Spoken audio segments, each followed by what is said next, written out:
नमस्कार मित्रों, मैं विभोर, आपका दोस्त, आपका गुरु, आपका मेंटोर। कैसे हैं आप सभी? आशा करता हूँ अच्छे होंगे, अनलॉकडाउन का एंजॉय कर रहे होंगे, खूब पढ़ भी रहे होंगे और एग्ज़ाम के लिए तैयारी में लगे हुए होंगे। दोस्तों, आज तारीख है 6 जून और कल मैंने आपको बताया था यूपीएससी ने अपनी न्यू डेट जारी कर दी है। जी हाँ दोस्तों, 4 अक्टूबर हमारी न्यू डेट जारी हो चुकी है। 4 अक्टूबर हमारे पास पूरे 4 महीने का समय है दोस्त, जो हम जी जान से रख सकते हैं और अपने टॉपिक्स बढ़िया कर तैयार कर सकते हैं, क्योंकि इस बार यूपीएससी को तोड़ देना है, फोड़ देना है एग्ज़ाम। ठीक है दोस्त, लग जाना है बढ़िया करके। सीरीज में मैंने आपके साथ शुरू किया था इकोनॉमी का कोर्स और उसमें आज हमारी क्लास 3rd है, जिसमें हम पढ़ रहे थे टॉपिक बैंकिंग। बैंकिंग में सब टॉपिक हमारा चल रहा था दोस्त मनी, पैसा, मुद्रा। हमारा टॉपिक चल रहा था पैसा यानी कि रुपया। ठीक है, उसी को आज आगे बढ़ाएंगे दोस्त। देख लेते हैं एक बार कल क्या क्या हुआ आपके साथ। देख दोस्त, कल बताया था मैंने मनी क्या है, रुपया। एक बार दोबारा देख लें। जो भी लेन देन का माध्यम हो, जिसके माध्यम से भी लेन देन हो सकता है, वही मुद्रा कहलाती है। ठीक है, अगला था मुद्रा के types, fiat money, fiduciary money, bank money. यहाँ तक हम दोस्त कल कर चुके थे। फिएट मनी यानी कि आदेश मुद्रा, जो किसी के आदेश पर जारी होती है। आदेश मतलब जो सरकार जारी करती है, सरकार के आदेश पर जारी हुई, जैसे कि करेंसी यानी कि नोट। अगला था दोस्त न्यास मुद्रा, फिड्यूशियरी मुद्रा। ये क्या था? जो विश्वास पर आधारित होती है, विनिमय पर आधारित होती है, जैसे कि चेक, बैंक का ड्राफ्ट। अगला था दोस्त बैंक मुद्रा, यानी कि बैंक के पास जो भी जमा मुद्राएं हैं, चाहे वो टाइम डिपॉजिट हो या क्रेडिट डिपॉजिट हो, यानी कि बताइए आप, समय मुद्रा हो यानी कि मांग जमा हो या साख जमा हो, ये सब क्या हो गए? ये आ गई बैंक जमा यानी कि बैंक मुद्रा में। ठीक है दोस्त, इतना हम कल पढ़ चुके थे। तो आज हमें पढ़ना है पूर्ण कार्य मुद्रा से। ठीक है दोस्त, पूर्ण कार्य मुद्रा भी करते हैं। मैं इसे रख कर देता हूँ सामने जो लिखा हुआ है। कहते दोस्त, आप वीडियो को लाइक कीजिए, जल्दी से वीडियो को शेयर कीजिए, ताकि अधिक से अधिक लोगों को इस वीडियो का फायदा मिल सके। और जो भी लोग इकोनॉमी को बहुत समझते हैं, उन्हें इकोनॉमी आसान लगने लगे। ठीक है दोस्तों, जल्दी से लाइक कीजिए। तो अगला है हमारा number 4, full bonded money.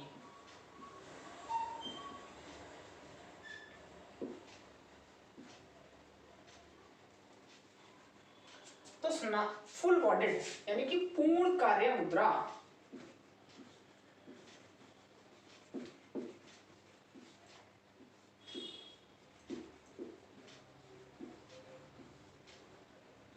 Sorry मात्रा लिख दिया मैंने, यहां लिखना था मुद्रा।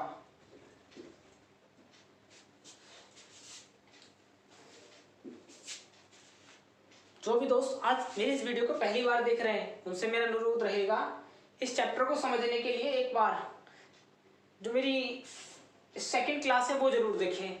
और वैसे तो आज 3rd क्लास है, थोड़ा बेसिक समझने के लिए 1st क्लास भी देखें, बहुत अच्छा लगेगा, बहुत अच्छा रहेगा, जल्दी समझ में आएगा दोस्त। बात करते हैं फुल बॉडेड मुद्रा। कुछ नहीं है फुल बॉडेड, यानी कि जितना उसका अपना मूल्य है, जितना उस पर प्रिंटेड रुपीज लिखे हुए हैं, उतनी उसकी अपनी वैल्यू है। यानी कि उसका गैर मौद्रिक मूल्य उसके मौद्रिक मूल्य के बराबर है।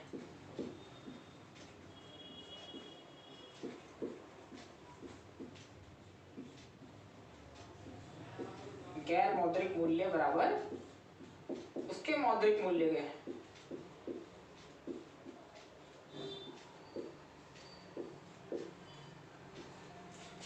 नहीं आया समझ में? कोई बात नहीं, एक बार दोबारा समझते हैं। विभोर सर हैं तो क्या गम है, नो टेंशन दोस्त। चलिए एग्जाम पे लेते हैं। मान लीजिए यह है 10 का सिक्का। मानना क्या मतलब है 10 का सिक्का? मानना है क्या दोस्त? हमें क्या मान लीजिए, इसमें जो ये मेटल लग रही है, ये जो पीतल लग रही है, अगर ये पीतल भी 10 रुपए की हो, अगर ये पीतल भी 10 रुपए की हुई, तो चाहे मैं इसे पीतल को बेचकर चाहे मैं इसको गलाकर 10 रुपए की इसमें से पीतल निकाल लूँ, चाहे मैं 10 रुपए का ऐसे चला दूँ, इसकी वैल्यू जब दोनों बराबर रहेंगी तो ये फुल बॉडेड मनी कहलाएगी। नहीं आई समझ में? कोई बात नहीं, एक बार दोबारा समझ लेते हैं। मान लीजिए, चलिए इसे भी रख दीजिए साइड में। मैं बाजार गया और सरकार ने एक सिक्का निकाला 2000 रुपए का। मान लीजिए सरकार ने एक सिक्का निकाला, एक गोल्ड कॉइन निकाला। सरकार ने कहा भाई ये गोल्ड कॉइन 10 ग्राम का है और इसकी कीमत है 2000 रुपए, यानी कि वह एक सिक्का हुआ। ये सिक्का हो गया भारत सरकार का। सरकार ने कहा भाई अगर आप दोगे तो 2000 रुपये मिल जाएंगे, कि मैं धारक को 2000 रुपये अदा करने का वचन देता हूँ। ये आरबीआई ने जारी किया। मैं गया मार्केट में, मैंने सिक्का दिया 2000 रुपये का, उसने मुझे 2000 रुपये का इसके बदले सामान दे दिया। पर कल के दिन क्या हुआ, रात को 8 बजे मोदी जाए मित्रों और जमीन खिसक गई नीचे से। आज फिर कुछ बड़ा होने वाला है दोस्त, याद है ना वो डेट, 8 नवंबर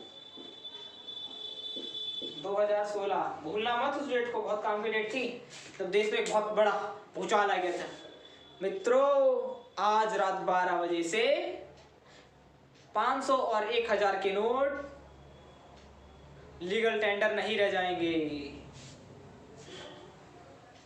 ठीक है दोस्त, तो मान लीजिए कल के दिन को आए मोदी जी दोबारा 8 बजे कि मित्रों आज से जो 2000 रुपये का सिक्का जारी किया था वो अब लीगल टेंडर नहीं रह गया, एक वैलिड मुद्रा नहीं रह गई। तो मैं क्या करूँगा? कोई बात नहीं मोदी जी, मुझे कोई गम नहीं है। मैं जाऊँगा बाजार में, मैं उसे जो 10 ग्राम को सोने का है, मैं सुनार के पास जाऊँगा, सुनार से कहूँगा ले भाई सुनार, ये 10 ग्राम सोना है, उसके बदले मुझे पैसे दे। तो सुनार ने भले ही इसकी वैल्यू और लीगल टेंडर नहीं रहा, सुनार ने इसके बदले मुझे फिर भी 2000 रुपये वापस कर दिए। तो ऐसी मुद्रा क्या हुई? फुल बॉडेड मुद्रा, यानी कि जितनी उसकी अपनी वैल्यू है उतनी ही उसकी लिखी हुई वैल्यू है। ठीक है ना? यानी कि जितना उसका गैर मौद्रिक मूल्य है, जो उस पर प्राइस लिखा है, जो एक्सचेंज प्राइस है, जितना उसका एक्सचेंज प्राइस है उतना उसका सेल्फ अपना प्राइस है। एक बार और एग्जाम्पल समझते हैं दोस्त, अगर अब भी समझ में नहीं आया तो अब समझ में आ जाएगा। मान लीजिए मैंने एक सिक्का लिया, मैं बाजार गया, मैंने 500 रुपये का एक चांदी का सिक्का लिया, कोई दिक्कत नहीं है।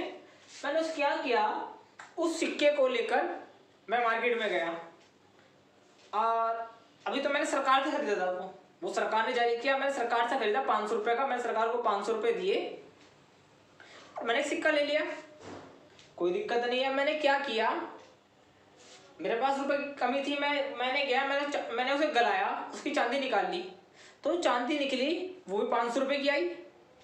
तो वो जो चाहे मैं उसकी 500 रुपये की चांदी ले लूँ, चाहे वो 500 रुपये का चला दूँ, तो उसके दोनों मूल्य बराबर हो गए। उसकी अपनी खुद की वैल्यू और जो सरकार ने इसकी वैल्यू जारी की है वो वैल्यू जब बराबर हो जाए तो वो मुद्रा कहलाती है फुल बॉडेड मनी।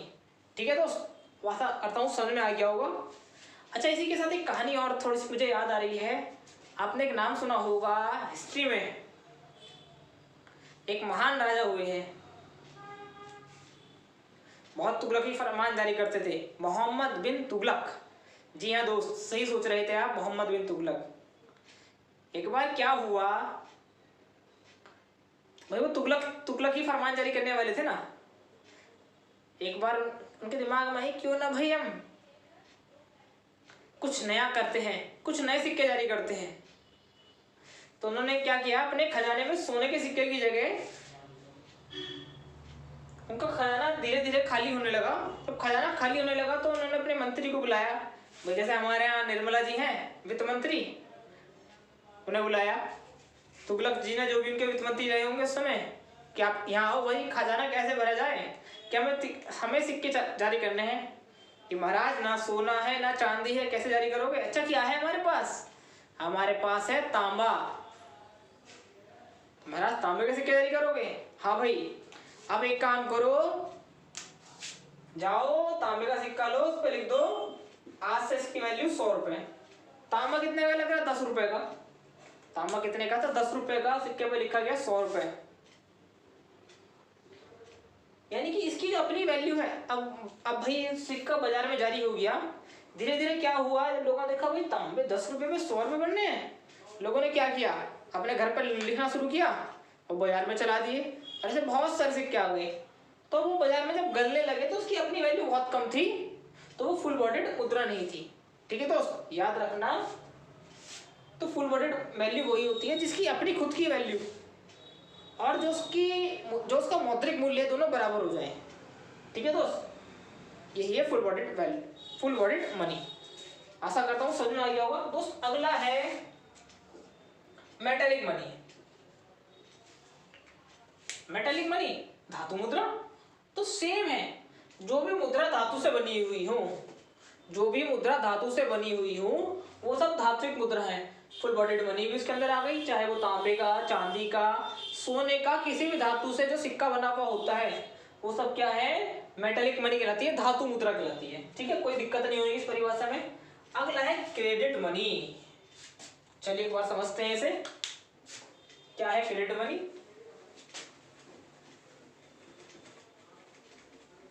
दोस्त मोहम्मद बिन तुगलक पढ़ना जरूर, बहुत काम की चीज है।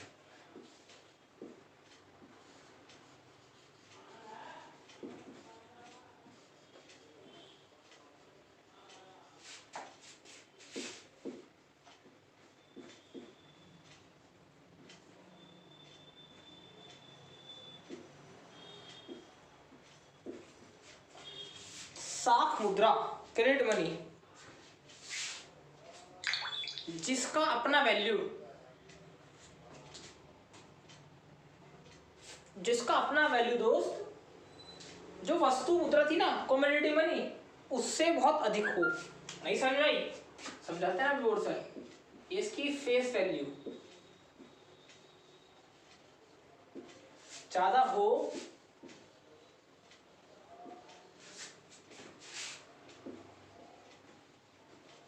कमोडिटी मनी से, कमोडिटी वैल्यू से। कोई बात नहीं, देखते हैं कुछ रखा है जेब में दोस्त। लो आज तो 100 का नोट निकल गया। चलिए, इससे ऊपर मेरे जेब में मिलेगा भी नहीं, गरीब आदमी हूँ मैं वैसे ही। दोस्त ये 100 का नोट है, ठीक है, कोई दिक्कत नहीं है। इसकी जो फेस वैल्यू इस पे लिखा है ये 100 रुपए का नोट है, पर क्या इसकी जो बनाने की कीमत है वो 100 रुपये होगी? अगर मुश्किल से 50 पैसे, 100 पैसे, इससे ज्यादा कीमत तो नहीं आएगी। उसके अलावा तो कागज का टुकड़ा है ना ये। कल को मोदी जी वही रात 8 बजे आएगी, भाई दोस्तों आज से 100 का नोट लीगल टेंडर नहीं रहा, तो उसकी कोई वैल्यू रह जाएगी? नहीं, केवल एक कागज का टुकड़ा रह जाएगा। तो जिसकी फेस वैल्यू, जिसकी अपनी वैल्यू जो इतनी है वो उसकी अपनी वैल्यू से, सॉरी, जो प्रिंटेड वैल्यू है वो उसकी खुद की वैल्यू से जहाँ बहुत अधिक होती है, यह सरकार द्वारा जारी किया गया। ये कोई भी देखो, क्रेडिट मनी, साख मुद्रा होती है ना, ये सरकार जारी करती है। ये सरकार की साख पर निर्भर करता है। इसमें सरकार की साख कैसे? सरकार वो लिख के दे रही है, मैं धारक को 100 रुपए अदा करने का वचन देता हूँ, उर्जित आर पटेल। हमारे गवर्नर साहब पे साइन हो रहे थे इसमें। अब भाई वही वाली बात, मैं गया कि लो भाई मैंने साइन कर दिया, मैं धारक को 100 रुपए अदा करने का वचन देता हूँ। वो देखेगा भाई क्या है, कौन है भाई विभोर, कौन हो तुम, हम तुम्हें जानते ही नहीं, क्योंकि मेरी कोई अपनी साख वैल्यू नहीं है, मेरी क्रेडिट वैल्यू अपनी कुछ नहीं है। हाँ, मैं उस पे एक सादे पन्ने पे लिखवा लाऊं कि उस आरबीआई गवर्नर से कि गवर्नर साहब इस पे लिख दो, वो लिख दे मैं धारक को 500 रुपए अदा करने का वचन देता हूँ। तो क्या होगा, उनकी अपनी साख है, उनकी अपनी क्रेडिट है मार्केट में, तो उससे क्या बन गया, क्रेडिट मनी बन गई। तो वो आराम से लोग ले लेंगे क्योंकि भाई आरबीआई गवर्नर ने कहा है, ठीक है ना। तो ऐसी मनी जिसकी फेस वैल्यू कमोडिटी वैल्यू से अधिक हो, याद रख, इतनी सी बात याद रखनी है दोस्त। जिसका आप कोई तुमसे पूछे कि व्हाट इज क्रेडिट मनी, तो स्टेटमेंट में लिखा हुआ आएगा, एक लाइन लिखी दे देगा, उसने इंग्लिश से पूछ लेगा कौन सी मनी है। तो याद रखना, जिसकी अपनी फेस वैल्यू, जिस पे रुपए लिखे हैं उसकी वैल्यू उस वस्तु के खुद के मूल्य से बहुत अधिक हो तो वो क्या होती है, क्रेडिट मनी होती है। साथ में ही ये किसी की साख को प्रदर्शित करती है, उसकी वैल्यू को प्रदर्शित करती है। ठीक है दोस्त, इस ज्यादा इसमें कुछ हमें नहीं देखना, क्योंकि छोटी छोटी परिभाषाएं हैं जो हमें याद हो जानी चाहिए। ठीक है दोस्त, अगला है supply of money. Very very important है दोस्त, supply of money very very important है।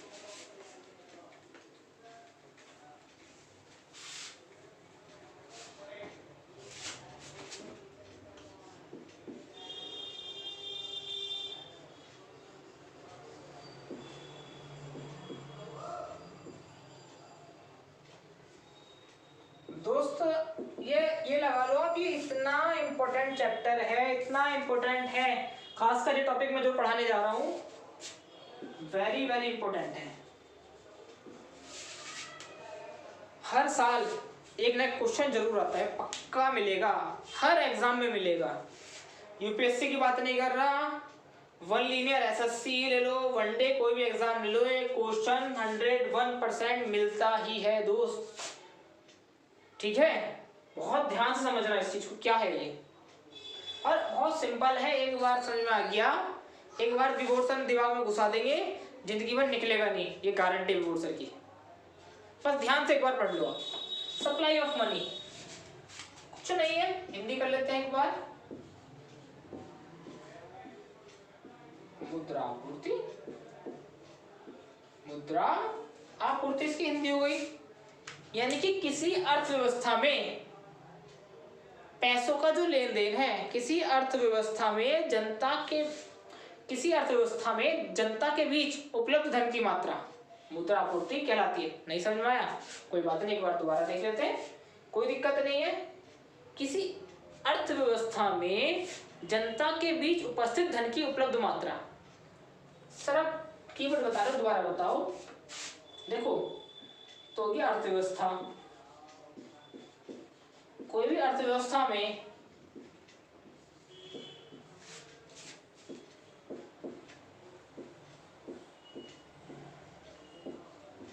जनता के बीच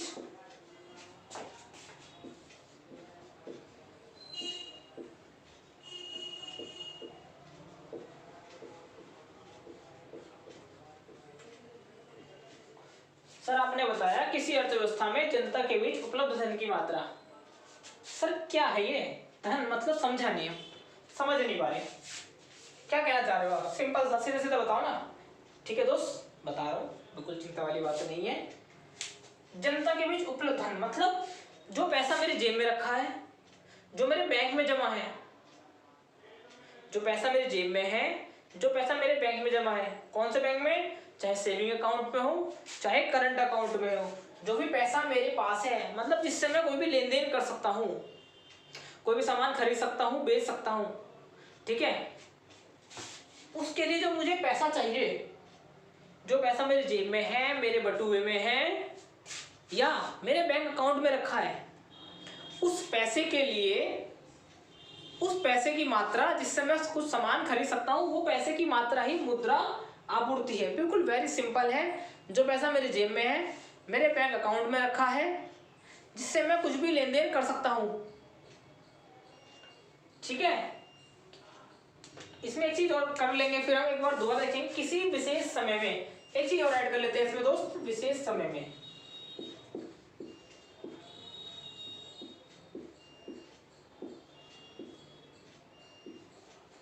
किसी विशेष समय में अर्थव्यवस्था में उपस्थित जनता के बीच उपलब्ध धन की मात्रा क्या कहलाती है, मुद्रा आपूर्ति कहलाती है, सप्लाई ऑफ मनी कहलाती है।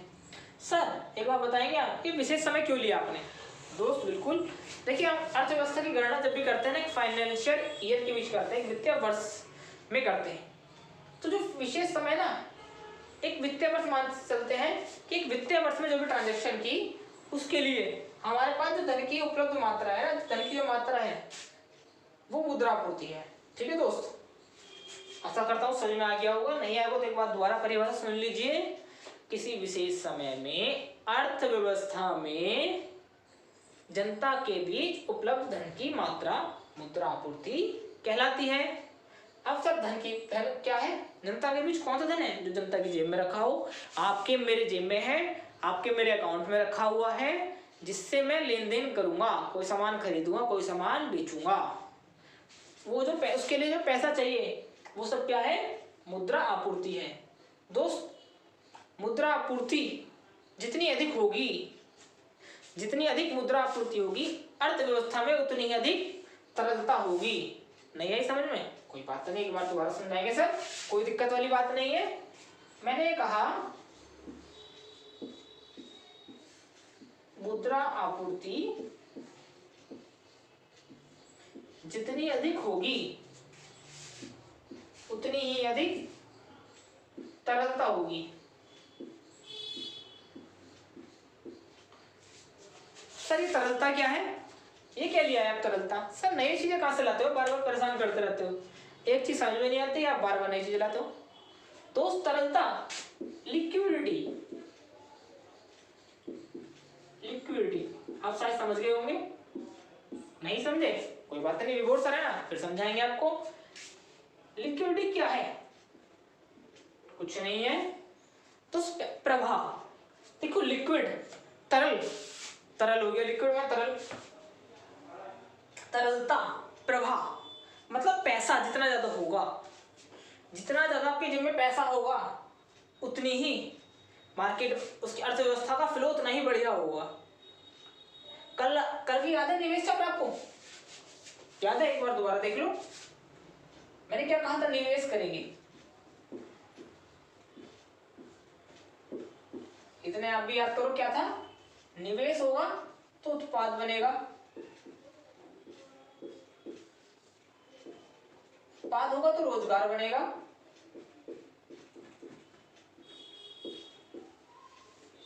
रोजगार होगा तो आय होगी, और आय होगी तो बचत होगी, और बचत होगी तो निवेश होगी, और आय होगी तो क्या होगा? मांग और आपूर्ति। यानी कि दोस्त मुद्रा आपूर्ति हो गई, यानी कि पैसा बढ़ गया, मार्केट में पैसे का फ्लो हो गया। जब पैसा आ गया जेब में तो क्या होगा? मैं डिमांड करूंगा, डिमांड करूंगा, सप्लाई होगी, यानी कि जब मुद्रा की आपूर्ति बढ़ जाएगी तो मार्केट में पैसे का फ्लो बढ़ जाएगा, यानी कि मुद्रा आएगी तो मार्केट में पैसा आ जाएगा, लिक्विडिटी बढ़ेगी, मेरी ऑटोमेटिक डिमांड जो है वो बढ़ जाएगी। ठीक है दोस्त? अब एक चीज और याद रखेंगे, इतनी बात समझ आ गई ना? अब ये किस पर निर्भर करती है मुद्रा आपूर्ति? सर ये तो बताया नहीं आपने, पैसा कहां से आएगा? दोस्त चूंकि पैसा जारी करता है आरबीआई, आरबीआई जारी करता है तो आपको पता होगा। तो आरबीआई क्या करता है दोस्त? पैसा जारी करता है। ठीक है सर, ये तो अच्छी बात है, हमें पता था आरबीआई पैसा जारी करता है। तो उससे क्या संबंध है? तरलता का। दोस्त आरबीआई क्या करता है?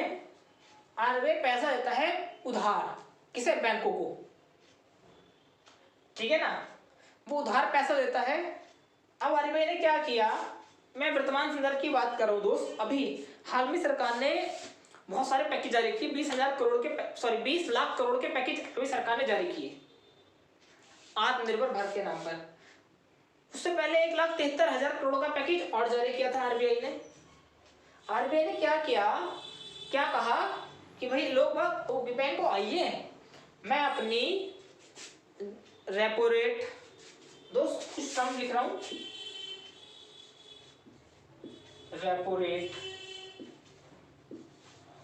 Reverse repo rate, cash reserve ratio,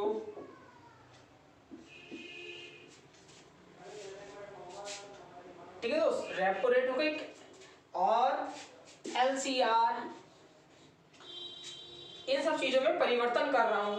उसने क्या किया, अपनी रेपो रेट घटा दी, रिवर्स रेपो रेट बढ़ा दी, ये भी घटा दी, ये सेम है, ये भी घट गई। ठीक है दोस्त, रेपो रेट क्या है फिलहाल इतना समझ लो। बैंक उधार लेता है आरबीआई से, तो आरबीआई जिस रेट पर उसे अपना उधार देता है, बैंक को पैसा देता है, शर्मा जी को। शर्मा जी आज हमारे पीएनबी वाले, कल बताए थे मैंने आपको। तो जो शर्मा जी है हमारे, बैंक जिस रेट पर शर्मा जी को पैसा उधार देगा वो हमारी रेपो रेट कहलाती है।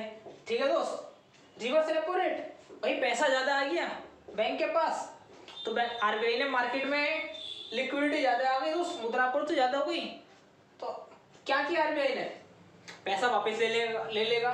तो आरबीआई रिवर्स रेपो रेट अपनी लेगा, मतलब आरबीआई जिस रेट से बैंक से पैसा उधार लेता है। अरे सर क्या बात कर रहे हो, आरबीआई पैसा लेता है लोन? हाँ दोस्त याद रखना, आरबीआई भी पैसा लेता है बैंक से। बताऊंगा अभी आगे, समझाऊंगा धीरे धीरे, हर चीज आने वाली है। नेक्स्ट 1 या 2 क्लास में एक चीज आने वाली है। अच्छा सर ये सीआरआर क्या है? तो सीआरआर आपने बहुत सुना होगा, कैश रिजर्व रेशियो। सर सुना तो बहुत है क्या ये? दोस्त पढ़ाने वाला हूँ, आज नहीं तो कल जरूर पढ़ाऊंगा। आने वाला टॉपिक ये भी सीआरआर का। इसमें क्या होता है, बैंक ने हमें हम बैंक के पास गए, बैंक ने हमसे पैसा लिया, उसका कुछ एक निश्चित अनुपात बैंक आरबीआई के पास जमा करता है। ठीक है, वो जो जमा करा वो जो अनुपात है वो ही होता है सीआरआर। बाकी डिटेल से समझाऊंगा, बहुत बढ़िया टॉपिक है, बिल्कुल आसानी से समझाएंगे, कोई दिक्कत नहीं है। आप लोग जहाँ अगर आपने किसी से पढ़ा होगा तो आप उलझ जाते हैं इस चीज में कि क्या रेपो रेट है, क्या रिवर्स रेपो रेट है, क्या सीआरआर है, क्या एलसीआर है, आप घूम जाते हैं, टर्म्स में फंस जाते हैं, परिभाषा रटते रटते परेशान हो जाते हैं। पर हमें परिभाषा रटनी नहीं है भाई, क्या करेंगे परिभाषा रट के, हमें तो अपने क्वेश्चन सॉल्व करने। याद रखना, हमें इकोनॉमी का मास्टर नहीं बनना, हमें पीएचडी नहीं करनी, हमें अपना एग्जाम निकालना है। और हमें उतना पढ़ना है जितना हमारे एग्जाम के लिए पर्याप्त है। एग्जाम निकालना छोड़ो, समझ जाओ। इकोनॉमी समझनी है ना, रटनी नहीं है, इकोनॉमी समझनी है। जब तो यार देश की अर्थव्यवस्था संभाल लेंगे, आगे बढ़ेंगे। ठीक है दोस्त, तो मैं बात कर रहा था आरबीआई क्या करता है, आरबीआई ने बैंक को, हमारे शर्मा जी थे, शर्मा जी को पेमेंट दिया, शर्मा जी ने वही रेपो रेट पर पेमेंट दिया। फिलहाल इसमें समझ लो, तो आरबीआई जब पेमेंट देगा तो पागल तो है नहीं आरबीआई पैसा दे रहा, तो उसमें कुछ पैसा लेगा भी, तो आरबीआई क्या करेगा, कुछ ब्याज देगा, ब्याज लेगा, सॉरी देगा नहीं लेगा। जब आरबीआई ने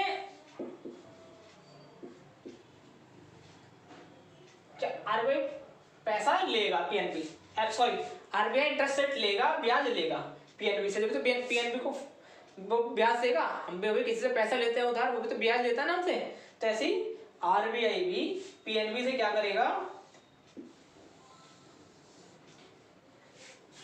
हमारा ब्याज लेगा। ठीक है, अब होता है क्या दोस्त, आरबीआई के पास पीएनबी गया, शर्मा जी गए, क्या आरबीआई भाई मेरे को पैसा चाहिए, पैसा खत्म हो गया। आरबीआई का ठीक है भाई, शर्मा जी पर यार तुम्हारा, तुम फ्रॉड आदमी हो यार, तुम्हारा तो यार लेके भाग जाता है, कभी तुम्हारा नीरव मोदी पैसा लेके भाग, तुम तो यार फ्रॉड आदमी हो, तुम्हारा सही नहीं है।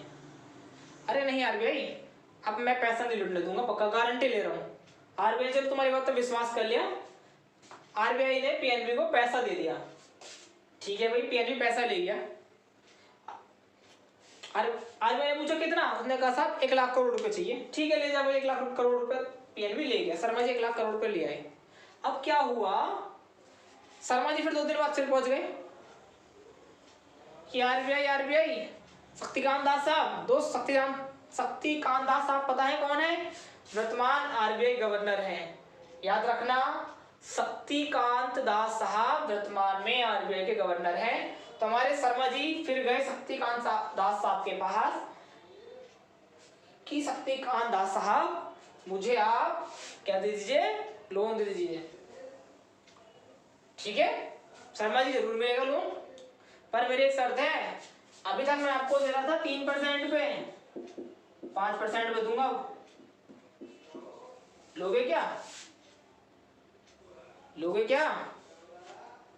ठीक है, अरे दे दो आरबीआई, दे दो पैसा दे दो। शर्मा जी ने क्या किया, 5% पे भी आरबीआई से पैसा ले लिया, यानी कि अभी भी लिक्विडिटी बरकरार रही है आरबीआई ने। क्यों, बैंक भी दे देगा मुझे, बैंक तो बहुत ज्यादा इंटरेस्ट लेता है ना भाई, 10% 14% तक इंटरेस्ट ले रहे, तो बैंक क्या दिक्कत है, बैंक दे दिया, कोई दिक्कत नहीं है। आरबीआई ने क्या किया, शर्मा जी फिर पहुंच गए शक्तिकांत दास साहब पर कि शक्तिकांत दास साहब मुझे लोन चाहिए। आरबीआई कह रहा ठीक है फिर देंगे, पर शर्मा जी इस बार जो 5% था ना, वो 10% हो गया, वो क्या हो गया 10%। तो क्या शर्मा जी अब लोन लेंगे? शर्मा जी अब लोन नहीं लेंगे। क्या होगा? यानी कि आरबीआई के पास अब पैसा नहीं आएगा। सॉरी, पीएनबी के अब शर्मा जी लोन नहीं लेंगे, तो शर्मा जी लोन नहीं लेंगे तो शर्मा जी के पास पैसा नहीं है, तो शर्मा जी मार्केट में पैसा नहीं दे पाएंगे, यानी कि शर्मा जी मुद्रा आपूर्ति नहीं कर पाएंगे। यानी कि दोस्त सिंपल सा कॉन्सेप्ट ये है, बात ये आ रही है, यदि आरबीआई अपना इंटरेस्ट रेट जो है वो बढ़ाएगा, यदि आरबीआई अपना इंटरेस्ट रेट बढ़ाएगा तो मार्केट में जो लिक्विडिटी है ना दोस्त, ये जो लिक्विडिटी है हमारी, इसे मैं एरो ऐसे कर देता हूँ, ये हमारी डाउन हो जाएगी। ठीक है दोस्त, आई बात समझ में? कुछ नहीं आई? एक बार फिर बताते हैं सर, कोई दिक्कत नहीं है। यदि रिजर्व बैंक ऑफ इंडिया अपनी ब्याज दर बढ़ा देगा, जब ब्याज दर बढ़ा देगा तो मार्केट में तरलता कम हो जाएगी।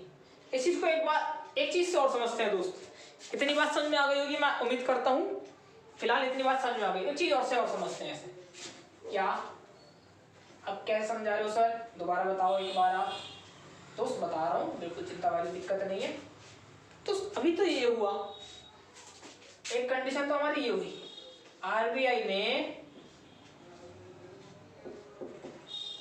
इंटरेस्ट रेट बढ़ा दिया, ठीक है? तो क्या हुआ? लिक्विडिटी हमारी मार्केट में कम हो गई। ये तो शर्मा जी पैसा लेने गए थे ना, इसलिए तो दोस्त अभी मैंने वो बोला था रिवर्स रेपो रेट। हुआ क्या, शर्मा जी के पास बहुत सारा पैसा आ गया बैंक में, शर्मा जी के पास बहुत सारा पैसा आ गया। जो नीरव मोदी भागा था ना, वो अपना पैसा लेके वापस आ गया। उसने कर लिया भाई पीएनबी, जितना तेरा कर्ज है सारा का सारा। अब शर्मा जी के पास बहुत सारा पैसा आ गया। शर्मा जी सोच रहे क्या करूं यार, क्या करूं, कहाँ दूर से पैसे वो। उन्होंने देखा आरबीआई के पास कि आरबीआई ने क्या किया दोस्त, यहाँ तो रिवर्स रेपो रेट कम कर रखी थी आरबीआई ने। नहीं, यहाँ तो बढ़ा रहा था रिवर्स रेपो रेट। यहाँ क्या किया गया दूसरी कंडीशन में, उसने देखा यार आरबीआई जो है ना, वो अपनी रिवर्स रेपो रेट, आरबीआई ने रिवर्स रेपो रेट भी बढ़ा दी इस टाइम। आमतौर पर आरबीआई अगर उससे लिक्विडिटी लानी है तो रिवर्स रेपो रेट घटाता है, पर उसने यहाँ क्या किया, रिवर्स रेपो रेट अपनी बढ़ा दी। दोस्त रिवर्स रेपो रेट क्या है? सिंपल से इतनी बात है, जब आरबीआई बैंकों से कुछ पैसा उधार लेता है तो उस पर जो आरबीआई बैंकों को ब्याज देता है वो क्या है, वो रिवर्स रेपो रेट होती है।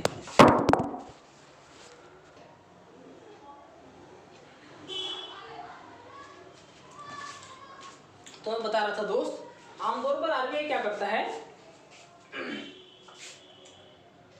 जो रिवर्स रेपो रेट होती है वो घटा के रखता है।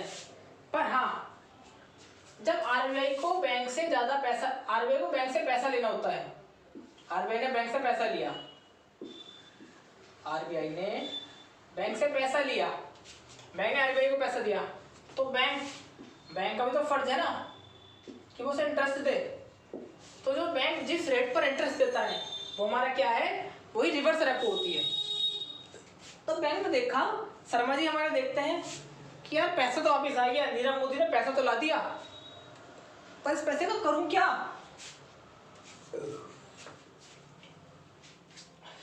इस पैसे का मैं करूं क्या। तो क्या कहते हैं, देखते हैं आरबीआई ने रेपो रेट बढ़ा रखी है, मैं क्यों ना आरबीआई के पास जमा कर दूं। तो पैसा आरबीआई के पास जमा कर देते हैं, और जब आरबीआई के पास वो पैसा जमा हो जाता है, मार्केट से तो निकल गया ना वो, शर्मा जी क्या करते, लोगों को देते, लोन देते, तो पैसा मार्केट में बढ़ता, लोगों के पास पैसा आता, वो कुछ सामान खरीदते, कहीं और निवेश करते। पर वो पैसा क्या किया शर्मा जी ने, वो आरबीआई के पास जमा कर दिया।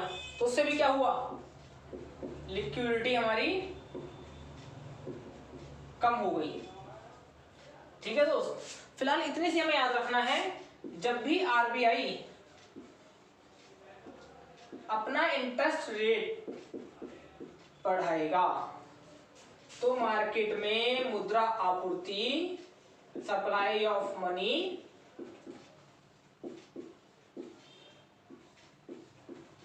भी कम हो जाएगी। ठीक है दोस्त, रिवर्स होते हैं दूसरे के। ये कम कर देगा इंटरेस्ट रेट तो मुद्रा आपूर्ति बढ़ जाएगी।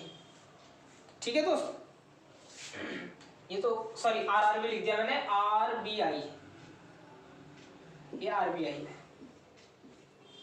ठीक है, इतनी बात समझ में आ गई उम्मीद करता हूं दोस्त। इसे चिंता ना करें, ये क्या है, ये क्या है, ये सब चीजें क्या है, ये सब चीजें भी मैं शायद कल या परसों क्लास में आपको पढ़ाऊंगा। शायद हो सकता है कल पढ़ाऊं, हो सकता है ये मैं परसों पढ़ाऊं। बहुत जल्दी मैं इनको पढ़ाने जा रहा हूँ।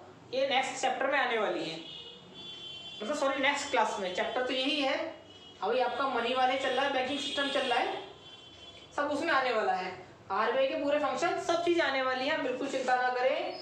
लेकिन चीज बढ़िया करके पढ़ेंगे, बढ़िया बहुत बढ़िया करके पढ़ेंगे। फिलहाल आप इतना याद रखो, जब भी इंटरेस्ट रेट बढ़ेगा आरबीआई का तो मुद्रा आपूर्ति कम हो जाएगी, लिक्विडिटी कम हो जाएगी। क्योंकि हमसे अक्सर स्टेटमेंट में एग्जाम में क्वेश्चन पूछता है कि निम्नलिखित में आप कथनों का उत्तर दीजिए, यदि आरबीआई अपना इंटरेस्ट रेट बढ़ा दे तो मुद्रा आपूर्ति कम हो जाएगी। नंबर 2, मुद्रा आपूर्ति बढ़ जाएगी, कुछ प्रभाव नहीं पड़ेगा। इसे अच्छे क्वेश्चन हमसे जो हमारा एग्जामिनर है वो लगातार पूछता रहा है। ठीक है दोस्त, इसलिए आप बिल्कुल चिंता ना करें, सब बढ़िया करके क्लियर होगा। फिलहाल इतना याद रखना है, हमें ये वाली लाइन हमें याद रखनी है, इसे नोट कर लेना है बढ़िया करके दिमाग में भी और कॉपी में भी। ठीक है, चलिए सर, बहुत देर हो गई समझाते समझाते। सर ये कह रहे थे बहुत इंपॉर्टेंट है चैप्टर ये।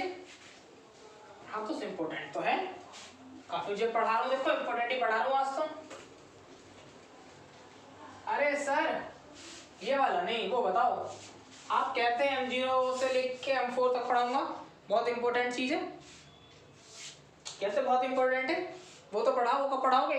अरे दोस्त चिंता ना करो, अभी पढ़ाने जा रहा हूँ। इसमें है अगला टॉपिक हमारा, अगला हेडिंग है दोस्त M0। सर M0 पैसा जीरो, M से मनी, 0 से 0, पैसा जीरो हो गया? अरे नहीं दोस्त, पैसा जीरो नहीं हुआ, समझ लो यार क्या है M0।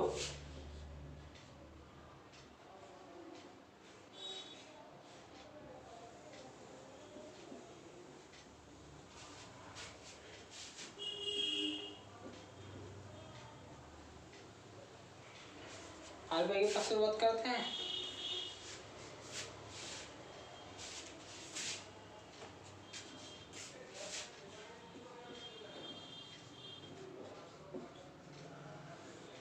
तो जो भी मुद्रा प्रचलन में है प्लस आरबीआई के पास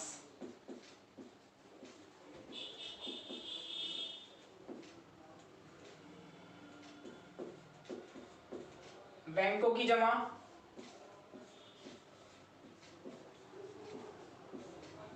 प्लस आरबीआई के पास अन्य जमा।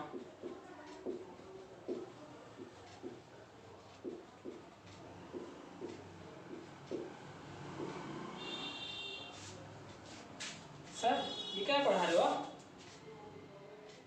प्रचलन में मुद्रा, आरबीआई के पास बैंकों की जमा और आरबीआई के पास अन्य जमा, क्या है सर ये?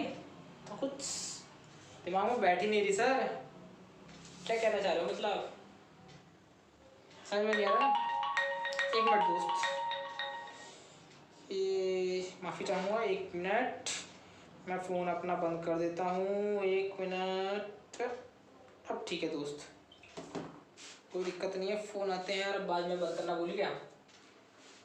चलिए इसके लिए मैं माफ़ी चाहूँगा डिस्टर्बेंस के लिए, कोई दिक्कत नहीं दोस्त। अब बात करते हैं M0, प्रचलन में मुद्रा, आरबीआई के पास बैंकों की जमा प्लस आरबीआई के पास अन्य जमा।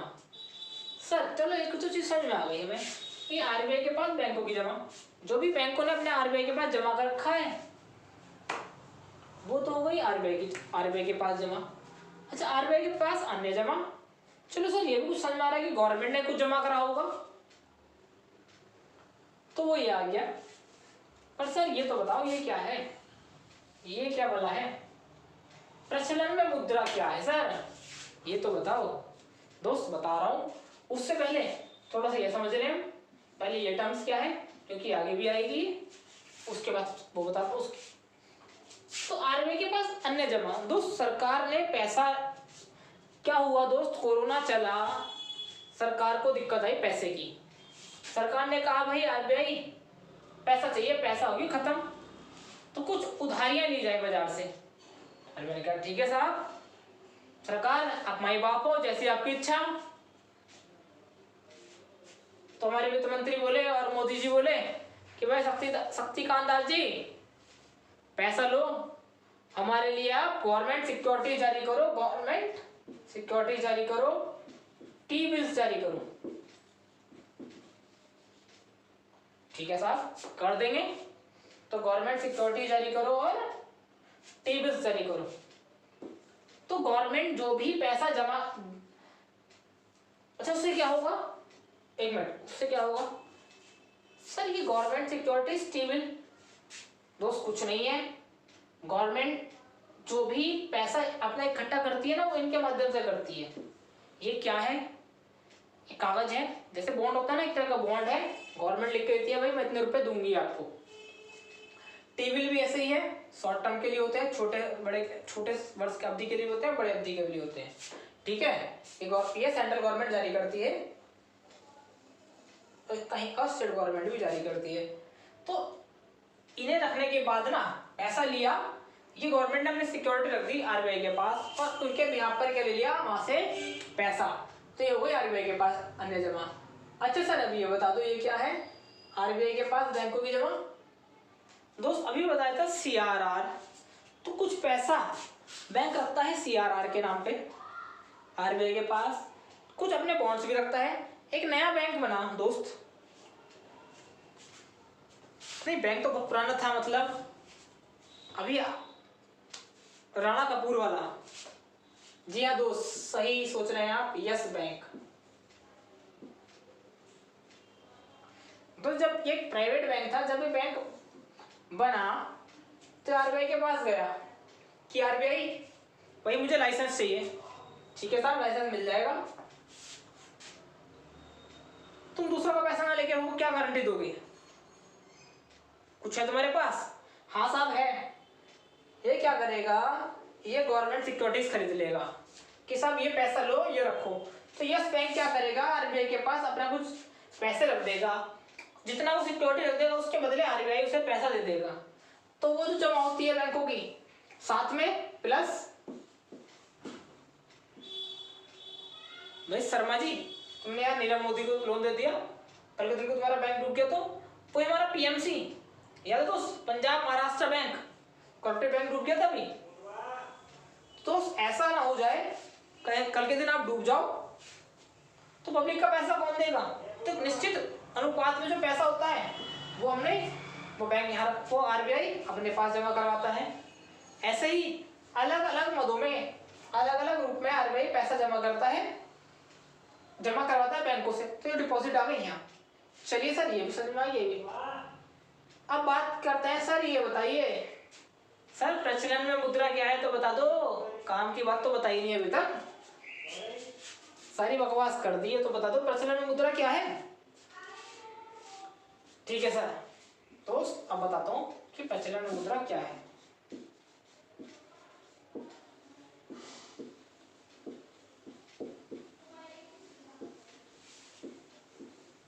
दोस्त जो भी मुद्रा फिलहाल हमारे प्रचलन में चल रही है, मेरे जेब में रखा पैसा, मेरी जेब में रखा पैसा, मेरे बैंक अकाउंट में रखा पैसा, जो भी प्रचलन में है मुद्रा फिलहाल, वो सब कहाँ गई, वो यहाँ आ गई। जो भी प्रचलन में है मार्केट में, जो भी पैसा है, ठीक है, चाहे मेरे बैंक अकाउंट में रखा पैसा हो, चाहे मेरे जेब में रखा पैसा हो, वो सब क्या आ गया, वो प्रचलन मुद्रा हो गई। ठीक है, कुछ नहीं है प्रचलन मुद्रा, जो भी पैसा मार्केट में है, मेरे जेब में है, जो मेरे बैंक अकाउंट में रखा है, वो सब क्या हो गया, प्रचलन में मुद्रा हो गई। ठीक है दोस्त, ठीक है सर, इतनी बात तो समझ में आ गई। चलिएगा, तो जो भी मुद्रा हमारी प्रचलन में है, जो भी बैंक में रखा है, जो बैंक फिलहाल गवर्नमेंट चला रही है, जो प्रचलन में चला रही है, लीगल टेंडर, जो जितना भी लीगल टेंडर वैल्यू है, लीगल टेंडर मनी है, वो सब क्या है, वो N0 हो गई प्रचलन मुद्रा। ठीक है दोस्त, इससे ज़्यादा हमें नहीं जानना, इससे ज़्यादा हमसे कोई पूछता भी नहीं है। फिलहाल इतना याद रखना है, M0 क्या है, प्रचलन में मुद्रा है, प्लस आरबीआई के पास रखी बैंकों की डिपॉजिट है, प्लस आरबीआई के पास रखी अन्य जमा है। ठीक है सर। अच्छा एक बात और दोस्त, देखो हाई, ये जो पैसा है ये भी रिजर्व रखा हुआ है, ये भी रिजर्व है, इसलिए दोस्त इसे रिजर्व मनी भी बोलते हैं। जो M0 है ना,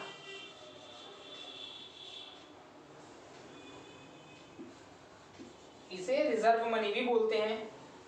अच्छा सर, कुछ और भी बोलते हैं इसे?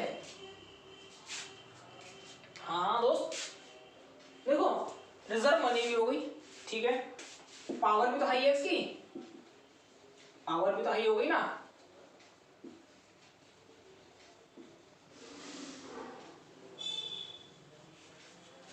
भाई रिजर्व तो है, रिजर्व रखिए तो रिजर्व मनी हो गई।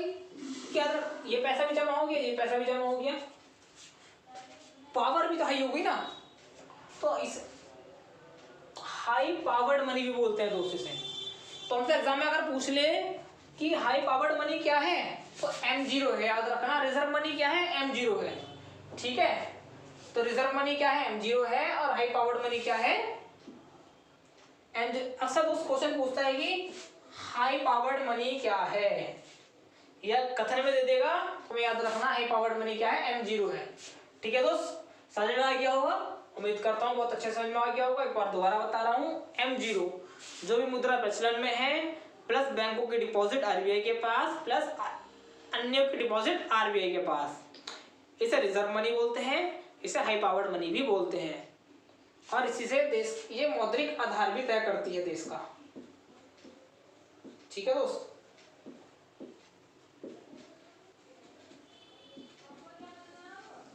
ठीक, इतनी बात हमें इसके बारे में याद रखनी है, सजा में कुछ टेंशन नहीं लेनी। दोस्त नोट करते चले होंगे, मैं उम्मीद करता हूँ आपसे, हाथ के नोट करते चले होंगे, नोट्स बना रहे होंगे।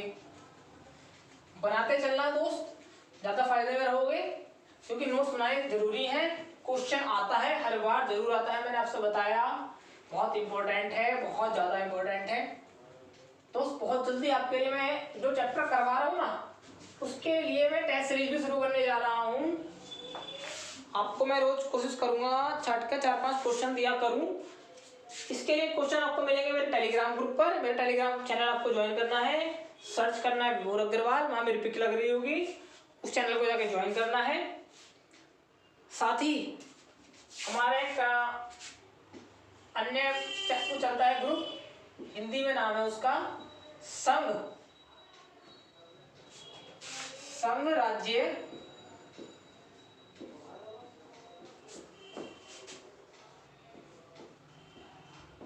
लोक सेवा आयोग, आप उसे भी ज्वाइन कर सकते हैं। मैं थोड़ा सा छोटा करके लिखता हूँ इसे, ठीक है दोस्त, आप उसे भी ज्वाइन कर सकते हैं, ये हिंदी में लिखा हुआ है। और आप चैनल को दोस्त सब्सक्राइब नहीं किया है तो जल्दी सब्सक्राइब भी कर लीजिए, जिससे आपको मेरी वीडियो की अपडेट मिलती रहे। ठीक है, तैयारी में लगातार करती रहनी है, रुकना नहीं है, बिल्कुल नहीं रुकना है दोस्त। अगला मैं बात करता हूँ, सर आपने ये भी करवा दिया, ये भी करवा दिया, ये भी बता दिया, M0 भी बता दिया, सर अब अगला है M1 दोस्त। आज मुझे चारों करवाने हैं, आज मुझे चारों करवाने हैं, मैं जब भी छोड़ूंगा आपका पीछा। और कर लो यार, कर लोगे बहुत फायदे में रहोगे, बहुत काम की चीज है। M1 सर पैसा यानी कि एक, तो समझो यार,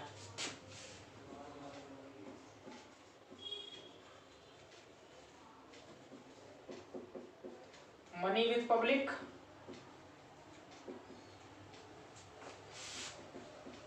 प्लस पब्लिक डिपॉजिट्स प्लस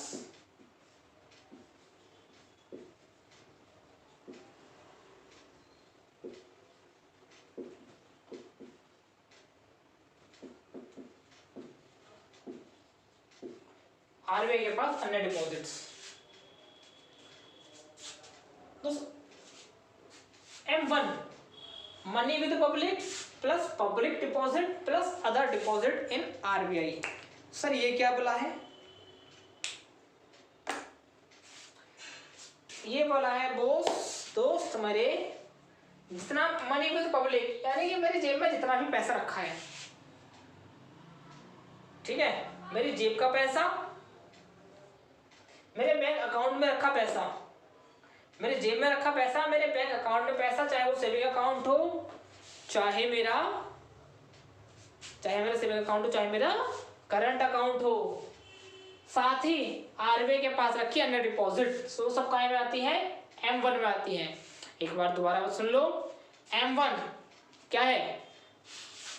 प्रचलन में जो, प्रचलन में नहीं कहूंगा मैं, यहाँ कहूंगा मेरी जेब में रखा जो पैसा है, मेरे बटुए में जो पैसा रखा हुआ है, मेरी जेब में जो पैसा रखा है वो पैसा, प्लस मेरे बैंक डिपॉजिट में, मेरे बैंक अकाउंट में जो पैसा रखा है वो पैसा, साथ ही RBI के पास जो अन्य डिपॉजिट्स हैं वो सब क्या हो गई? आपका M1 कहलाती है। ठीक है दोस्त, याद रखना, अक्सर पूछा जाता है, बहुत बार पूछा जाता है M1 क्या हो गया। ठीक है, अच्छा सर बात तो सही कह रहे हो आप, पब्लिक के पास पैसा है, पब्लिक की जितना पैसा है वो सब M1 हो गया। ठीक है, अच्छा सर एक बात और बताओ, इसे कुछ और भी कहते हैं? हाँ दोस्त, इसे बोलते हैं narrow money. Sir narrow money क्यों बोलते हैं? दोस्त सब पैसा मार्केट में है ना, सरकार के पास क्या है भाई? पब्लिक की जेब में पैसा है, पब्लिक का हो गया, तो मेरे जेब में ये 100 रुपये है, तो ये 100 रुपये जो हो गए मेरे अपने हो गए ना, तो 100 रुपये मेरे अपने हो गए। मैंने जो खातों में अपने जमा कर रखे हैं, 50 रुपये जो जमा कर रखे हैं मैंने खाते में अपने, वो मेरे अपने हो गए, मैं जब जाके निकाल लूंगा। ठीक है ना, कल समझा था दोस्त आपको मैंने। डिमांड डिपॉजिट मैं उसकी बात कर रहा हूँ, टाइम डिपॉजिट की बात नहीं कर रहा, केवल डिमांड डिपॉजिट की बात कर रहा हूँ, जो कभी भी जाके ले सकता हूँ बैंक से। तो जो इतना भी मेरा पैसा रखा है उसमें, प्लस RBI के पास अन्य जगह, वो सब कहाँ आती है? M1 में। तो याद रखो फिलहाल M1 क्या है? Narrow money. ठीक है, नहीं आया कोई बात नहीं, एक बार दोबारा देख लेते हैं सर से। M1 को बोलते हैं नैरो मनी। ठीक है सर, आपने बताया M1 को नैरो मनी, तो सर क्या है नैरो मनी? एक बार बताएंगे आप? बिल्कुल सर, जरूर बताएंगे आपको।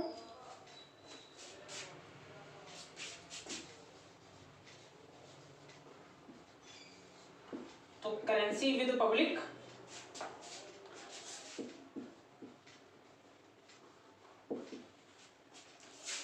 करेंसी विद पब्लिक, ठीक है, प्लस इधर हो गया पब्लिक अकाउंट डिपॉजिट, लिख देता हूं मैंने पब्लिक डिपॉजिट लिखा ना, चलिएगा पब्लिक अकाउंट डिपॉजिट्स प्लस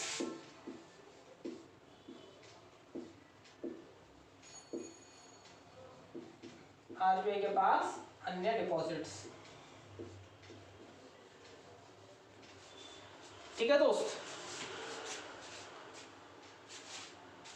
तो करेंसी विद पब्लिक हो गई, पब्लिक की जेब में जो पैसा हो गया, पब्लिक के अकाउंट में जो पैसा हो गया, प्लस RBI के पास अन्य डिपॉजिट्स, क्या कहलाएंगी आपका? M1। ठीक है, 3 चीज आती हैं, जेब में रखा पैसा, पब्लिक के अकाउंट में रखा पैसा, और RBI के पास अन्य डिपॉजिट, ज्यादा कुछ M1 में नहीं आता। ठीक है दोस्त, समझ में आ गई इतनी बात? चलो एक चीज और सर, इतना समझ में आई। अच्छा सर ये बताओ M2 क्या है, जल्दी बताओ सर। दोस्त कुछ नहीं है यार, याद है तुम्हें? मैंने तुम्हें बताया था मेरा एक पिग्गी अकाउंट है डाकखाने में, 5 रुपये महीने वाला। 5 महीने वाला मैं गलत बोल गया यार, 5 रुपये तो मैं कभी कभी जमा करता हूँ, गरीब आदमी हूँ, 5 रुपये में जमा करता हूँ। वही अकाउंट अगर मैं उस अकाउंट को और यहाँ जोड़ दूँ, ठीक है दोस्त, इसके साथ M1 के साथ मैं अगर अपनी पोस्ट ऑफिस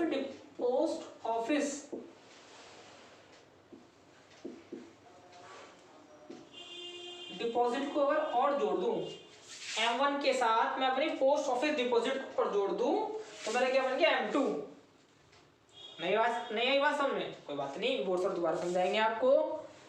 भाई मेरी जेब में जितना रखा है पैसा, ठीक है, मेरे अकाउंट में जितना पैसा रखा है, इसमें अगर मैं अपना पिग्गी बैंक 5 रुपए वाला पोस्ट ऑफिस का खाता और जोड़ दूं, और आरबीआई के पास तो डिपॉजिट रखी है ही अलग अन्य डिपॉजिट्स, बैंकों की डिपॉजिट की बात नहीं कर रहे हैं, आरबीआई के पास जो अन्य डिपॉजिट्स हैं वो मैं जोड़ दूं, क्या क्या जोड़ दूं?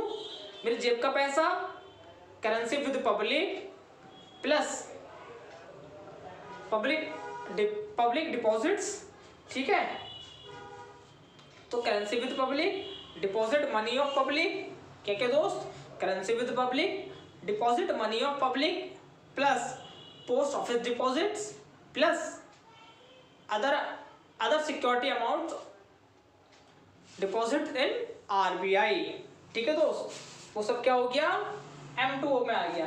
तो M1 हमें याद हो गया, नैरो मनी हमें याद हो गई, currency with public, deposits of public, plus RBI के पास अन्य डिपॉजिट्स, प्लस इसमें अगर हम पोस्ट ऑफिस डिपॉजिट जोड़ देंगे तो ये क्या हो जाएगा? ये बन जाएगा M2, ठीक है सर। सर इसे क्या नाम देंगे दोस्त? इसे भी हम नैरो मनी का ही नाम देंगे, ठीक है दोस्त, छोटा ही तो है यार।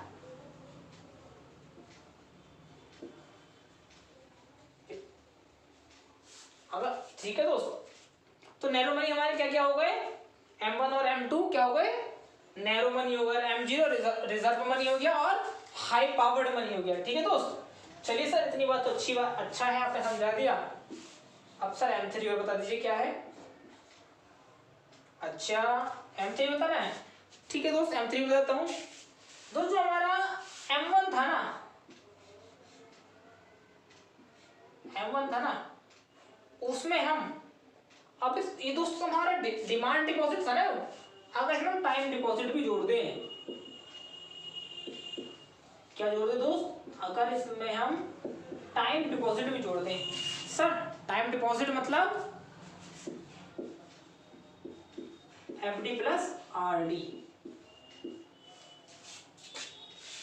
ये भी जोड़ दें तो क्या जाएगा? ये बन जाएगा M3। एक बार दोबारा सुन लीजिए, currency with public, deposit amount of public, plus RBI के पास अन्य डिपॉजिट, प्लस पोस्ट ऑफिस, नहीं वो M2 में है, वो याद रखना। यहाँ क्या क्या है M3 में? Currency with public, deposit account of public, plus RBI के पास अन्य डिपॉजिट, साथ में हम क्या जोड़ते हैं? जो हमारी टाइम डिपॉजिट्स हैं एक फिक्स टाइम पर हमें मिलेंगी, वो सब क्या हो गई? वो M3। सर क्या ये भी नैरो मनी है? नहीं दोस्त, अब बड़ा हो गया ना, अब ये हो गया ब्रॉड मनी। क्यों सर ब्रॉड मनी क्यों हो गया दोस्त? वो इसलिए, ये पैसा एक फिक्स समय के लिए जमा हो गया, एक समय बाद मिलेगा ना, बढ़ गया ना पैसा, उसका बेस बढ़ गया। ये क्या है? ये मैं पैसा कभी भी निकाल सकता हूँ, यहाँ तक पोस्ट ऑफिस में जब जाऊंगा, जब निकाल लूंगा ना 5 रुपए तो मैं, पर ये पैसा मुझे फिक्स मिलेगा। अच्छा दोस्त, 1 मिनट रुकेंगे, यहाँ तक बात क्लियर है? अगर क्लियर है जल्दी से एक लाइक का बटन दबाइए, कमेंट में बहुत प्यार से कमेंट कीजिए जल्दी से दोस्त, लाइक करना ना भूले यार। बहुत काम की चीज पढ़ा रहा हूँ, बहुत ज्यादा काम की चीज पढ़ा रहा हूँ। अब मुझे एक बात बताइए आप, मैं थोड़ा जगह कर लेता हूँ, चलिए मैं यहाँ जल्दी कर लेता हूँ दोस्त। अगर वीडियो अच्छी लग रही हो ना तो यार दोस्तों के संग जरूर शेयर करें यार। दोस्त 2 टर्म्स आए हैं हमारे पास, चलो मैं जगह और बना लेता हूँ यहाँ। एक आया है FD, एक आया है RD। दोस्त मतलब पता है इनके? नहीं पता, कंफ्यूज रहते हो? कोई बात नहीं है, बहुत सारा ना बताएंगे। FD और RD। FD क्या है? फिक्स डिपॉजिट,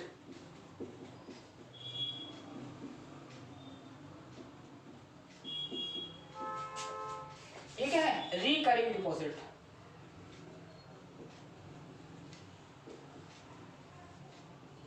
ये क्या है? Recurring deposit. सर ये क्या है? ये क्या बता रहे हो सर? नहीं समझ में आ रहा? कोई बात नहीं, समझ में आएगा दोस्त, अभी समझ में आएगा। फिक्स डिपॉजिट, मान लीजिए भी बहुत एक किसान है, मैं दोस्त क्या करता हूँ, अपने खेत में मैं गेहूं पैदा करता हूँ।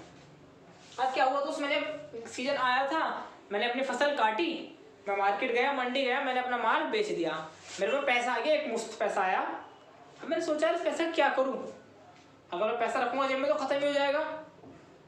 मैं गया बैंक में, मैं गया पोस्ट ऑफिस में, कहीं भी मान लीजिए FD RD कहीं हो सकती है। मैं गया बैंक में, मैं गया पोस्ट ऑफिस में, मैं बोला उससे कि भाई, मैं शर्मा जी के पास गया दोबारा, शर्मा जी शर्मा जी। शर्मा जी ने बैठाया, आओ भाई विभोर बैठो, आज क्या सेवा कर सकता हूँ। शर्मा जी कुछ नहीं, गेहूं बेच लिए मैंने अपने, ये पैसा है, मैं सोच रहा हूँ कहीं लगा दूं,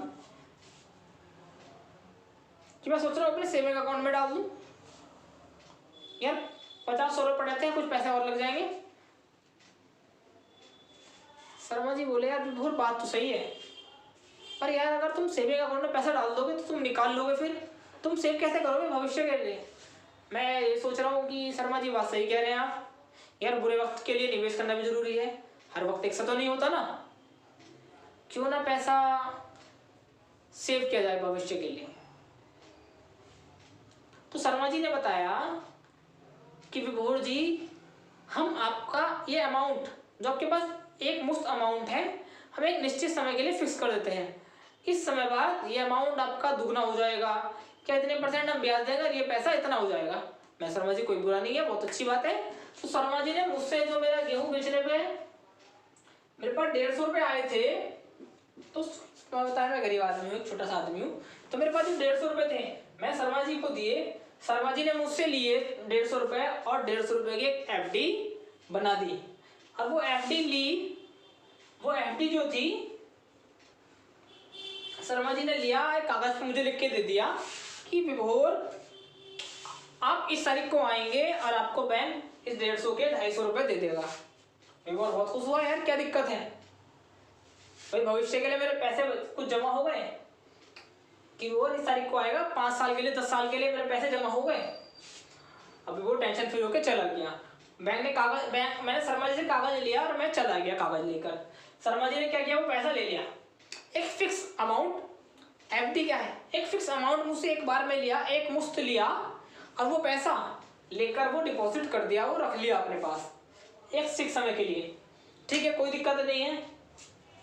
अब तो ये मान लो यहाँ तो मैं बन गया किसान, ये मैं, पर तुम्हें पता है भाई मैं छोटा सा आदमी हूँ,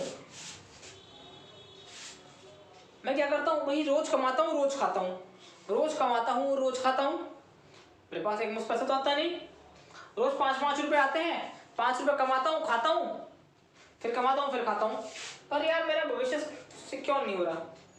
मैं क्या हुआ, मैं शर्मा जी के पास फिर गया, एक बार बैठा शर्मा जी के पास, शर्मा जी क्या विभोर जी आओ बैठो, चाय वाय मंगवाई मेरे लिए शर्मा जी ने, मैं चाय पी रहा था, शर्मा जी से बोला, शर्मा जी यार रोज खाता हूँ, रोज कमाता हूँ, रोज खा लेता हूँ, यार पैसा तो बच नहीं रहा, भविष्य क्या होगा।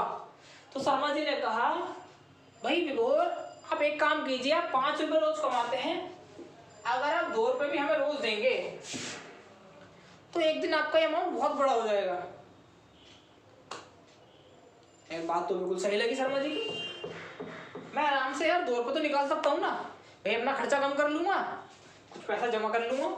तो मैंने अपने 5 रुपये में से 2 रुपये निकाल लिए शर्मा जी के लिए, और मैंने शर्मा जी को दिया, रोज थोड़ा थोड़ा अमाउंट देते।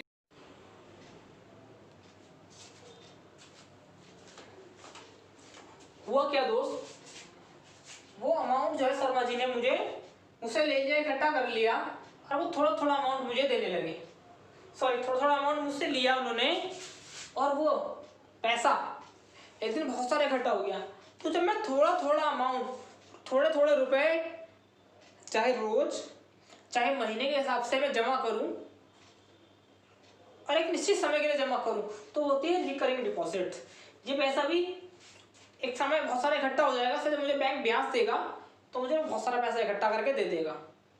ठीक है, फिक्स डिपॉजिट मतलब एक मुफ्त पैसा दे दूं, और रिकरिंग RD थोड़ा थोड़ा पैसा करके, थोड़ा थोड़ा पैसा लिया मैंने, बैंक को दे दिया, और बैंक ने मुझे वो पैसा वापस एक निश्चित समय के बाद कर दिया, तो थोड़ा थोड़ा जब मैं डिपॉजिट करूंगा तो आरडी हो गई, और जब मैं मुफ्त जमा कर दूं तो वो एफडी होगी। ठीक है दोस्त, समझ में आ गया होगा? ठीक है, उम्मीद करता हूँ अच्छे से समझ में आ गया। फिक्स डिपॉजिट क्या है, रिकरिंग डिपॉजिट क्या है। फिक्स एक मुफ्त, जबकि रिकरिंग आरडी क्या है, थोड़ा थोड़ा किस्तों में पैसा देना जिससे वो जमा हो जाएगा। ठीक है दोस्त, ठीक है। चलिए सर, इतनी बात समझ में आ गई। तो M3 क्या है हमारा, M1 प्लस टाइम डिपॉजिट, यानी कि एफडी भी आ गई इसमें और आरडी भी आ गई। चलिए सर, अब और बता दीजिए M4 क्या है जल्दी से सर। कितना सर पसंद करेंगे आज अब में, बस सर, बस दोस्त थोड़ा सा और। दोस्त M3 है ना ये, अगर इस M3 में मैं अपने पिग्गी बैंक की सेविंग और जोड़ दूं,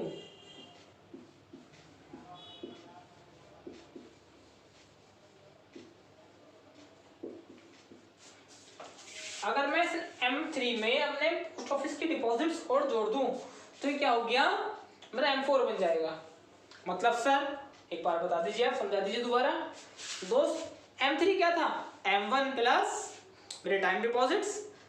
M1 क्या था, currency with the public, money deposit with public, currency with public, money deposit by public, plus RBI के पास अन्य डिपॉजिट्स। उसमें मैंने क्या किया, टाइम डिपॉजिट्स जोड़ दिया। अब M4 में क्या करना है सर, M3 जो था उसमें पोस्ट ऑफिस की डिपॉजिट्स और जोड़ दीजिए। यानी कि दोस्तों M2 था ना, M2 में क्या था हमारा, केवल M1 में पोस्ट ऑफिस की डिपॉजिट थी, जबकि M4 क्या है,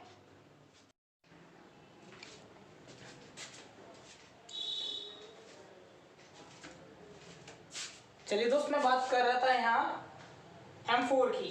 तो M3 हमने पोस्ट ऑफिस की डिपॉजिट जोड़ दी साथ में ही, तो ये क्या बन गया, हमारा बन गया ब्रॉड मनी। एक मिनट दीजिएगा दोस्त, एक मिनट मैं मार्कर ले लूं। तो मैं इसकी बात कर रहा था M4, यानी कि M3 plus post office deposits plus हमारा क्या बन गया, अब क्या बनता है, तो ब्रॉड मनी बन गया। सर क्या क्या प्लस करे जाओगे, तो M4 एक बार दोबारा सुन लो दोस्त। Currency with public deposit account में जितना पैसा है, ठीक है ना, करेंसी विद पब्लिक जेब में जितना पैसा हो गया, प्लस हमारे अकाउंट में इतना पैसा हो गया, plus time deposit plus post office deposit सब काय में आ गए, M4 में हो गए। नैरो मनी, ब्रॉड मनी और M1 का आएंगे, M1 भी हमारा नैरो मनी। याद रखना M1 M2 नैरो मनी है, M2 और M3 M4 ब्रॉड मनी है। दोस्त पूछे जाते हैं, फिर बता रहा हूँ, नोट कर लेना बढ़िया करके ना, याद कर लो, समझ लो, दोबारा समझ लो। अगर ना समझ में आए तो वीडियो को एक बार दोबारा देखो, फिर भी समझ में ना आए तो वीडियो में नीचे कमेंट में लिख के बता देना कि सर समझ में नहीं आया, आप एक बार दोबारा बताओ। मैंने कल एक बार दोबारा बताऊंगा फिर से, पर इन्हें समझ लेना, बहुत अच्छी तरह समझ लेना। तो थोड़ा सा इसमें कुछ और रह गया है लिक्विडिटी के बारे में, वो मैं आपको एक बार कल बताऊंगा, ठीक है। अब दोस्त बताऊंगा इसके लिए कल। वीडियो को एक प्यारा सा कमेंट, अगर वीडियो अच्छी लगे तो एक प्यारा सा कमेंट करना ना भूलें, और बुरी लगे तो बुरा सा कमेंट भी मुझे स्वीकार है, मैं उसे भी एक्सेप्ट करूंगा, ठीक है दोस्त। वीडियो को ज़्यादा से ज़्यादा लाइक करें, ज़्यादा से दोस्तों के साथ शेयर करें, और चैनल को सब्सक्राइब ना किया हो तो चैनल को जल्दी से सब्सक्राइब भी करें, जिससे आने वाली वीडियोस की अपडेट आपको समय पर मिलती रहे, ठीक है दोस्त। चलिए इसी के साथ दीजिए मुझे आज्ञा, बढ़ते रहिए, जय हिंद।